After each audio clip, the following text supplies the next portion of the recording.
The parasocialism problem we're facing is something that needs to start being discussed by society at large. Parasocialism has been a primary underlying topic for a lot of the videos we've made recently, particularly those around TwitchCon and other big streamers. I bring this up because a couple days ago, another tragedy occurred in the streaming world. A couple days ago, a story broke out that creator Yoon Ji-Ah, Korean live streamer, had been brutally attacked and had her life taken by one of her viewers. The motive behind this attack was money. Choi, the attacker, was a man in his 50s who donated over $70,000 to Yoon Ji-Ah over the course of her live streams. Choi was apparently pretty well known within the space, going under the username Black Cat and convincing everybody that he was a CEO of a major IT company. But this was actually all a lie. In order to give Yoon this money, Choi had to go into enormous amounts of debt, even having his house put up for compulsory auction. Stories like this have become all too common in the streamer world. It was just in March this year where a very similar story was reported in Japan happening to a female streamer. Now, earlier in the video I brought up TwitchCon. The reason why is, as you all already know, TwitchCon has had multiple streamers pull out due to safety concerns around the convention. Basically, the fear of a tragedy like this occurring to them. And the reason why I bring up TwitchCon here is because when talking about parasocialism in the context of TwitchCon, it almost sounds light-hearted and a bit more unserious than what it really is. But it's likely time as a community to start shifting into a more serious conversation. Parasocialism is a term that was initially coined in 1956 by researchers Donald Horton and R. Richard Wall in their paper Mass Communication and Parasocial Interaction. In basic terms, parasocialism is the one-sided relationship of a person to a media figure or celebrity, a scenario in which a person in the audience develops a personal and emotional connection to whoever the media figure is without the media figure's knowledge of it or them even knowing who they are. This obviously becomes a problem once that audience member expects the same emotional investment back, and some audience members will demand it by any means necessary. Whether that be donating tens of thousands of dollars to garner any form of recognition from the figure, down to trying to locate where they are and meeting them in person. And when these people are unsuccessful with garnering the love they so desperately seek from their celebrity, that's when things can go left really fast. I found that in the conversations around the TwitchCon situation, some people were very quick to brush it off, saying things like, well, these people are multi-millionaires and they should just get their own security and they'll be fine. But I don't think these people realize how much they're trying to make light of a dark situation.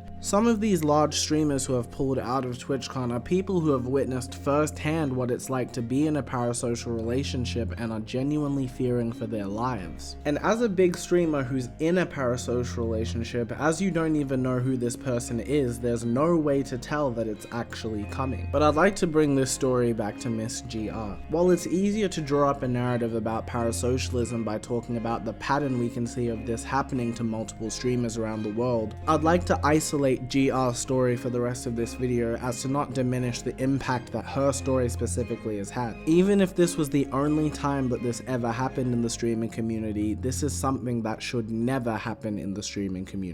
Yoon's story has started a discussion within the streaming world. Two big YouTubers/streamers, Asmongold and Tectone, chimed in on this situation. And look, while I'm aware that they're both controversial for their own reasons, I don't actually know what those reasons are, I just know they're controversial, I'd like to talk about what they had to say in the wake of this situation because I think they made really good points. Asmongold essentially sent out a warning to streamers.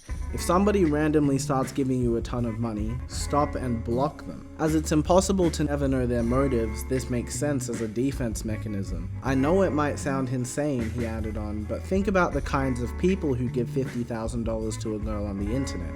Insane people.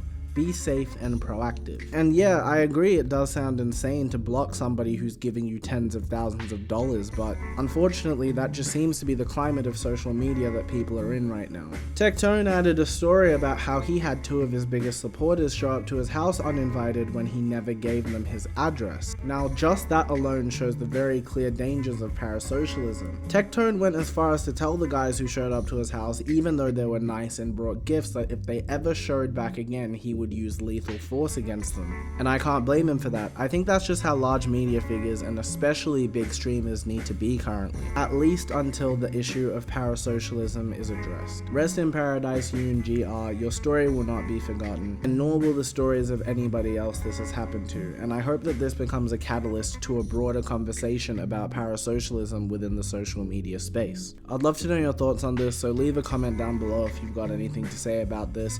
I post here basically every day, so I'm gonna catch you guys tomorrow. Peace.